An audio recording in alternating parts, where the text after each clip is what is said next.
Salut, salut! Re-bienvenue sur le podcast Autrement.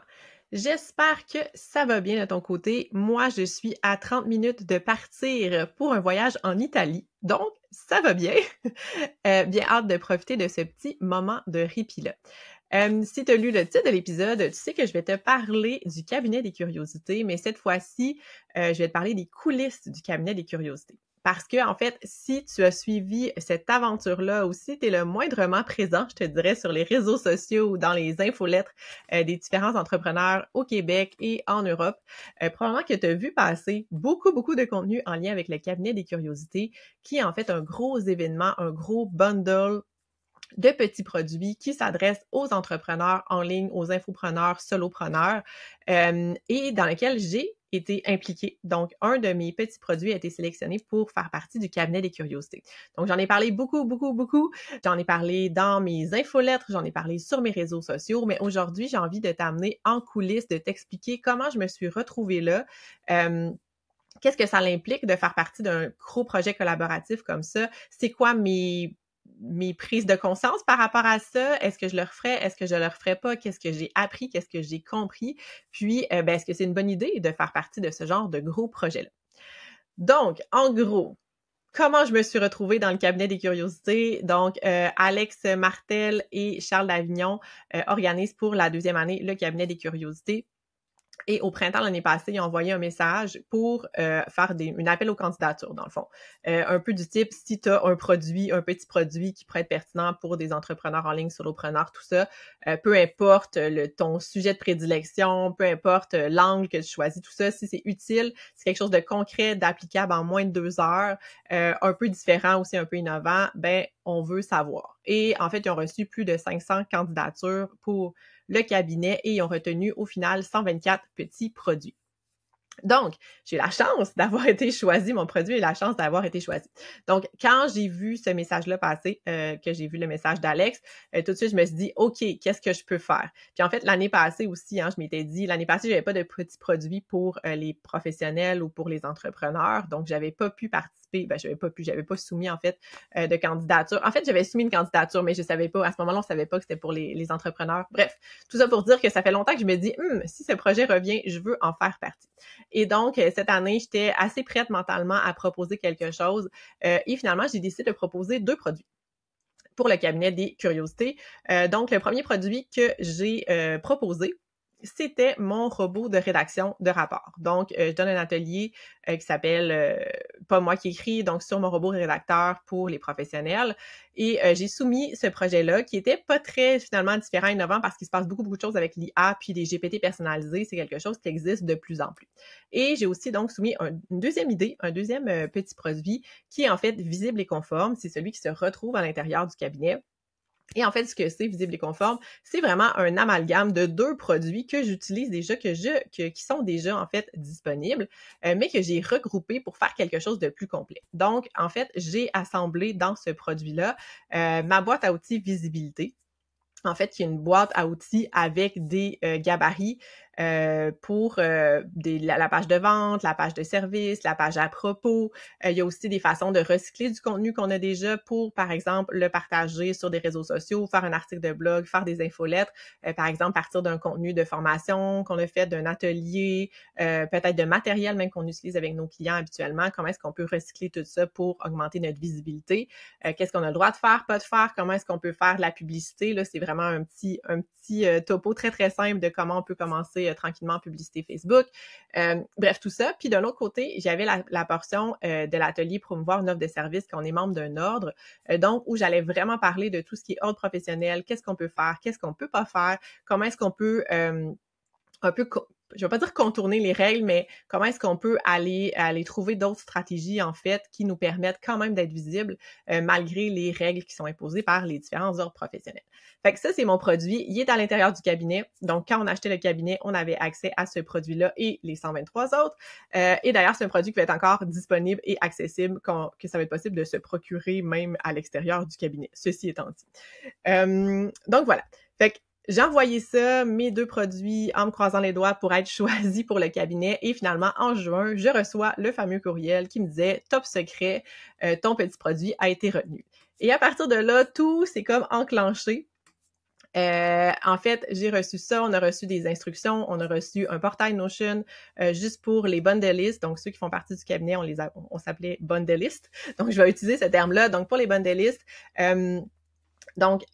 voilà. Puis, c'est ça, tout a déboulé jusqu'à la vente qui s'est terminée, en fait, au moment où j'enregistre l'épisode avant-hier, en fait, et jusqu'au 1er octobre.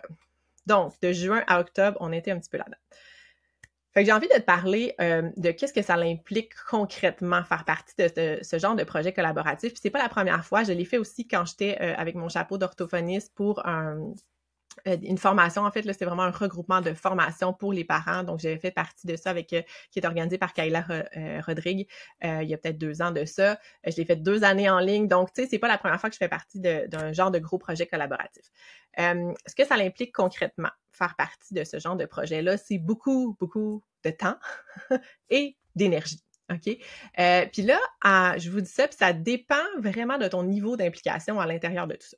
Donc, moi, j'ai décidé personnellement de m'impliquer à 100% dans tout le processus. OK? C'est-à-dire que il y avait des rencontres d'information, je vais pas dire obligatoires, mais presque. Sinon, on pouvait les regarder en rediffusion, mais de Charles et Alex qui nous expliquaient comment ça allait fonctionner, c'était quoi nos obligations, parce qu'on a quand même des obligations de promotion quand on fait partie de ce genre de projet-là. Donc, obligations de promotion, c'est quoi les angles qu'on pouvait parler, comment ça fonctionnait au niveau de la rémunération, etc., etc. Fait que ce genre de rencontres-là, on a eu quelques rencontres comme ça. Il y a aussi des rencontres d'encadrement par un parrain et 2 marraines, donc des personnes qui avaient fait le cabinet l'année passée puis qui nous accompagnaient, qui nous aidaient, donc Rosalie, Valentin et Julie. Et donc, en fait, c'était des rencontres à toutes les 2 semaines dans lesquelles on parlait de différents sujets, comment faire la promotion, qu'est-ce qu'on fait avec les personnes qui arrivent sur notre liste de courriels par la suite, un petit peu des pep talks, des motivations, des angles, comment on va chercher la visibilité aussi au travers le cabinet et tout ça. Donc, je participais à ces rencontres-là aussi avec elle. Sinon, ben c'est sûr qu'il y avait aussi en coulisses une grosse communauté Discord. Donc, le cabinet venait avec une communauté Discord dans laquelle on pouvait échanger, partager, poser des questions, etc. Donc, il y avait ça, mais nous, avant ça, donc depuis le mois de juin, au début juillet, il y avait une communauté sur Discord où on pouvait parler, échanger, discuter, poser des questions. On a eu plein de feedback. Voici mon image de couverture, qu'est-ce que t'en penses? Voici ce que je pense comme stratégie, c'est une bonne idée. On a eu des invitations sur des podcasts, des invitations à collaborer. Bref, c'était vraiment super génial l'ambiance qu'il y avait là, mais ça demandait quand même beaucoup de temps, d'implication, d'énergie pour être active dans cette communauté-là. Donc ça, puis sinon, ben c'est sûr qu'il y avait la Galerie des raccourcis qui était la semaine précédant la vente dans laquelle on avait l'opportunité de faire une mini-conférence devant plusieurs personnes. Donc oui, j'ai fait une mini-conférence avec Karine Ruel. Ça m'a demandé quand même du temps. On s'est rencontrés, moi puis Karine, quelques fois pour organiser notre contenu, de quoi on allait parler, etc., préparer la feuille de notes qu'on devait remettre aussi, participer aussi. Donc moi, j'essayais d'être présente pendant les conférences des autres personnes pour aller faire des commentaires, participer, interagir, apprendre aussi, bien sûr, plein de choses. Donc ça m'a demandé encore aussi beaucoup de temps. Et sinon, de mon côté, j'ai décidé pour faire la promotion du cabinet, comme je m'adresse à une clientèle qui est assez nichée, qui est assez spécifique à l'intérieur de tous les entrepreneurs en ligne, j'ai décidé d'aller choisir, comme vous l'avez entendu dans les derniers épisodes, des produits spécifiques pour les mettre de l'avant, pour montrer que le cabinet pouvait être utile pour des professionnels santé, relations d'aide, et ce, même si on n'avait pas besoin de visibilité ou on n'était pas présent en ligne, ou etc. Fait que ça, c'est l'angle que j'ai choisi. Ça m'a demandé de faire, en fait, j'ai contacté des gens, j'ai testé plein de produits pour pouvoir en parler après avec les personnes, choisir des produits au travers de ça. Donc, ça aussi, ça m'a pris quand même beaucoup de temps. J'ai appris plein de choses, mais ça m'a pris quand même beaucoup de temps. Contacter les personnes, faire les entrevues avec les personnes. Ensuite de ça, justement, faire le suivi de tout ça. Heureusement, j'ai une équipe géniale avec moi, Josée et Charlotte, qui travaillent en coulisses très, très fort, qui se sont occupés de tout ce qui est le montage des entrevues, envoyer des courriels aux invités, faire les carousels qu'on a fait pour présenter les entrevues, mettre les entrevues en ligne, faire les montages audio, tout mettre ça ensemble. Bref, tout ça, c'est pas moi qui le fais, heureusement. Donc, j'ai une équipe géniale qui m'aide avec ça, mais c'est quand même beaucoup de temps et veux pas, c'est des personnes qui travaillent pour moi. Donc, c'est aussi une dépense en termes de c'est des travailleurs autonomes, mais c'est quand même une dépense de les rémunérer pour faire ce travail-là. Voilà. Fait que dans le fond, c'est beaucoup, OK, comme événement. Pourquoi est-ce que j'ai dit oui pourquoi est-ce que j'ai accepté d'être là-dedans, sachant que, ben c'est sûr que le temps qu'on investit à un endroit, on l'investit pas à un autre endroit. Donc, je savais que j'allais passer beaucoup de temps, d'énergie, que j'allais vendre quelque chose aussi. Hein, quand on fait de la promotion, de la vente, on peut pas nécessairement vendre plein d'affaires en même temps. Donc, j'allais focusser mon marketing, tout ça sur le cabinet pendant cette période-là. En fait, pour moi, mon objectif avec le cabinet, c'était surtout de gagner de la visibilité. Donc, de me faire voir, connaître par plein de gens qui savent pas encore que j'existe.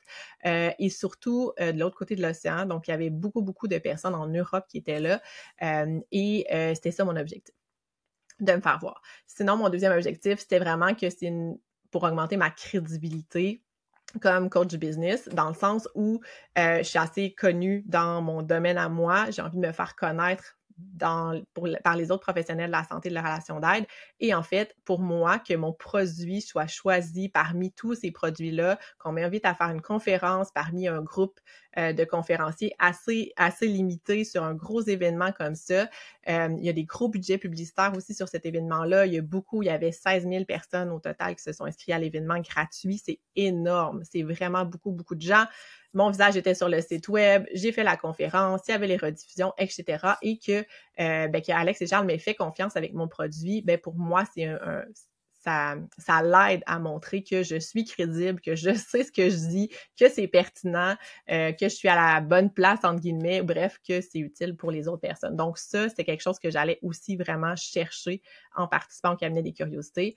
L'autre chose, c'est vraiment la rencontre avec d'autres experts. Fait que les connexions qui se sont créées là, pour moi, c'est, je pense, la partie la plus importante. J'ai fait des entrevues avec des personnes, fait que j'ai parlé plus spécifiquement avec plein de gens, mais encore une fois, sur le Discord ou dans les réseaux sociaux, j'ai appris à découvrir plein d'entrepreneurs fantastiques, merveilleux, leurs produits, comment ils fonctionnent, des nouveaux podcasts, créer des liens, s'entraider. Fait que quand on est travailleur autonome ou quand on est entrepreneur, solopreneur, c'est sûr qu'avoir un réseau, c'est hyper, hyper riche, hyper puissant. J'ai des personnes que je sais que j'ai spotées que je vais inviter sur le podcast pour plus tard. J'ai des idées de collaboration qui me sont venues avec ça, tout ça. Fait que cet aspect-là, je pense que c'est l'aspect la plus riche de faire un grand projet collaboratif comme ça. Mais ça fonctionne juste si tu es impliqué. Donc, si tu es présent, si tu vas commenter, si tu vas voir ce que les autres font, si tu participes à la communauté sur Discord pour donner ton point de vue, ton avis, poser des questions, échanger, discuter, tout ça, ça crée des liens super solides, mais c'est vraiment important de le faire. Puis c'est pas parce que ton nom est dans la liste de personnes que tu vas créer ces connexions-là. Il y a des personnes qui sont dans le bundle, puis c'est probablement un choix de leur part, puis c'est bien correct comme ça, mais que j'ai jamais vu, par exemple, dans les événements et tout ça. Donc, je ne les connais pas nécessairement plus qu'avant. J'ai vu leurs produits, mais je les connais pas nécessairement eux comme personnes, comme humains derrière ça. Fait que c'est un choix, c'est le choix que moi j'ai fait, qui m'a demandé beaucoup de temps, mais je suis convaincue que ça va être quelque chose qui va être payant à long terme. Sinon, mais justement, c'est-tu payant à faire ça? Fait qu'est-ce que c'est payant? Financièrement, je dirais, la rentabilité de ça dans mes poches, pas nécessairement. OK? Donc oui, j'ai fait des ventes. Pour être très transparente, j'ai fait 13 ventes du bundle. On reçoit une commission. Ça aussi, c'est très transparent comment ça fonctionne, le principe d'affiliation. Donc, on reçoit 100 $ pour chaque bundle qu'on vend. On reçoit pas d'argent pour le total. On reçoit pas d'argent si notre produit est pris par les gens. C'est vraiment quand on vend le bundle qu'on reçoit une commission. C'est un 100 $. Puis, on met aussi des bonus pour les premières ventes, puis justement pour les personnes peut-être qui ont une plus petite communauté. Donc, j'ai aussi des bonus au travers de ça parce que j'ai dépassé certains seuils de vente. Donc, 100% transparente, au final, j'ai fait 1800 $ avec le cabinet des curiosités. Est-ce que c'est ça qui reste dans mes poches? Pas pantoute, juste parce que moi, j'ai eu de l'aide. Dans le fond, j'ai mes assistantes, j'ai mes adjointes qui m'ont aidé beaucoup avec tout ce qui est la promotion, la mise en ligne, le podcast. Puis, j'en ai déjà parlé dans un autre épisode, mais mettre en ligne un podcast, ça demande quand même beaucoup de temps. Il y a un coût à la mise en ligne d'un podcast, là, en termes de production, de juste de temps, d'argent que je les paye pour faire les montages, la mise en ligne, tout ça. Fait que c'est un investissement à faire un podcast. C'est pas quelque chose qui est rentable directement. Ça coûte quelque chose mettre un épisode en ligne. Donc, c'est sûr que ça m'a coûté de l'argent. Fait en termes de revenus, si je regarde le temps que j'ai pris, que moi j'ai investi pour mettre dans le projet, si je regarde le nombre de personnes maintenant qui ont accès à ce produit-là à qui je peux pas le revendre, en fait, parce qu'ils ont accès via le cabinet. Non, c'est pas quelque chose qui est payant. Mais encore une fois, je le ramène à mes objectifs. J'ai pas fait ça pour faire de l'argent. OK? C'était clair dans ma tête que j'allais pas nécessairement faire de l'argent. Mon objectif, c'était d'être kiff-kiff, puis ça va. Je suis arrivée. J'ai plus de revenus, un petit peu plus de revenus que de dépenses pour ce projet-là. Fait que ça va. C'était un peu ça mon objectif aussi. Je voulais au moins rentabiliser mes frais que j'ai eus pour toute ma participation, ma mise en ligne des podcasts, les publications, etc., comme c'est pas moi qui le fais tout seul. Voilà. Fait que ça. Mais c'est ça, comme je disais, les bénéfices réels, la communauté de gens, la crédibilité, les connexions, la visibilité que j'ai eue, puis les retombées à long terme. Je suis convaincue qu'il va y avoir des retombées pour moi de cet événement-là. J'ai déjà eu des appels de certaines personnes qui voulaient peut-être travailler avec moi, qui étaient intéressées, qui m'ont découvert, qui étaient par exemple en France, puis ils m'ont découvert via cet événement-là. Donc, clairement, pour moi, il y a des retombées à long terme. Puis ça, c'est pas quelque chose qu'on peut calculer ici maintenant, que je peux calculer ici maintenant. Est-ce que je le referais? La réponse, c'est oui. La réponse, c'est oui. Je le referais certainement. C'est encore cette opportunité-là ou d'autres opportunités-là. Par contre, je le ferais peut-être différemment. Une des choses que j'ai réalisées, c'est que la stratégie que j'ai utilisée, moi, je pensais que ça allait être une stratégie qui était assez simple pour moi parce que j'aime ça, faire des épisodes de podcast. Je sais que mon podcast est écouté. Donc, c'est quelque chose qui était plus facile pour moi, peut-être, d'aller vers... qui était plus intuitif ou qui était plus... C'est la première chose que j'ai pensé, je pourrais faire des entrevues de podcast. Par contre, dans les faits, ce qui s'est passé, c'est qu'on a une fenêtre de temps très, très courte pour parler du cabinet. Donc, on a une semaine pour vendre le cabinet, puis on peut pas parler des produits des autres personnes avant ça. Donc, ce qui s'est passé, c'est que j'ai dû sortir mes 2 épisodes parce que j'ai fait 14 entrevues, j'ai séparé ça en 2 épisodes. J'ai dû sortir mes épisodes de façon très, très rapprochée. Puis, je fais toujours des extraits de tous mes épisodes de podcast. Donc, mes extraits que j'ai sortis devaient entrer à l'intérieur d'une semaine, voire de 6 jours. Fait qu'il y avait des journées où j'ai sorti 2, voire 3 extraits de podcast. Pour ceux qui n'écoutent pas les vidéos, j'ai fait aussi des carousels parce que c'est pas tout le monde qui écoute les vidéos quand je fais des extraits de podcast. J'ai aussi fait des carousels. Donc, c'est sûr que j'ai créé beaucoup de contenu à l'intérieur d'une courte période de temps.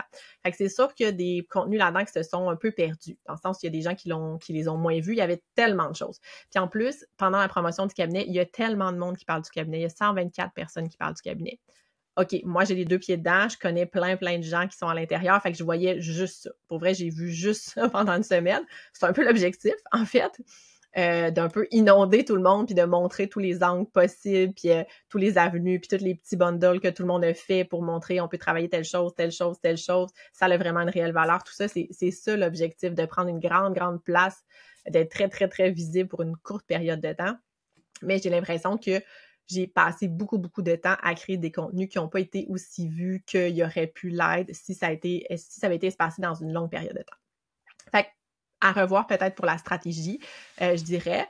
Mais sinon, tu sais, moi, je sais que c'est ça, j'ai quand même été mis devant les yeux de plein d'autres personnes qui font pas partie de ma communauté. Ça, je pense que c'est positif. Je pense que c'est positif aussi pour les gens qui sont venus parler avec moi parce que même si à court terme, les réseaux comme, les Reels, mettons, sur les réseaux sociaux, ils ont pas eu beaucoup de vues, mais les épisodes de podcast, ils sont là, ils restent, ils vont pouvoir se faire découvrir même après le cabinet par d'autres personnes. Donc, je pense que ça reste quand même positif, mais c'était une stratégie qui a demandé beaucoup de temps, beaucoup d'énergie, beaucoup d'organisation, de planification pour peut-être pas autant de visibilité que ce que j'aurais souhaité pour mes propres contenus à moi, je veux dire. Donc, ça serait une stratégie à revoir. Il y a plein de différentes stratégies qui ont fait partie d'un projet collaboratif comme ça. Moi, j'avais décidé de mettre de l'avant d'autres personnes. Je pense que c'est une bonne idée. Peut-être je le ferais d'une façon différente la prochaine fois. Mis à part ça, c'est la seule chose que je changerais dans tout ce qui s'est passé par rapport à cet événement-là, ce projet-là. Donc voilà, c'était mes petites coulisses du cabinet des curiosités. Donc, t'en entendras plus parler pendant au moins la prochaine année ou sinon les 11 prochains mois. Si jamais t'as acheté le cabinet, merci. Honnêtement, merci pour ta confiance. T'as acheté avec mon lien, merci plus pour ta confiance. Ça me touche. J'ai eu beaucoup de clientes qui ont acheté avec mon lien. J'ai des personnes aussi que je connais pas qui ont acheté avec mon lien. Donc, vraiment, un grand merci pour ça. Sinon, je sais qu'il y a quand même des produits, si jamais tu voulais pas l'acheter, puis c'est bien correct, hein? Si jamais c'est pas quelque chose qui t'intéressait, je sais qu'il y a quand même plusieurs personnes qui vont revendre leurs petits produits à l'unité éventuellement. on laisse tout ça retomber, mais éventuellement, s'il y a des choses que tu avais identifiées, peut-être qui seraient pertinents pour toi, ben tu peux peut-être aller voir directement ces personnes-là, les contacter, voir si c'est possible d'acheter juste leurs petits produits de façon individuelle.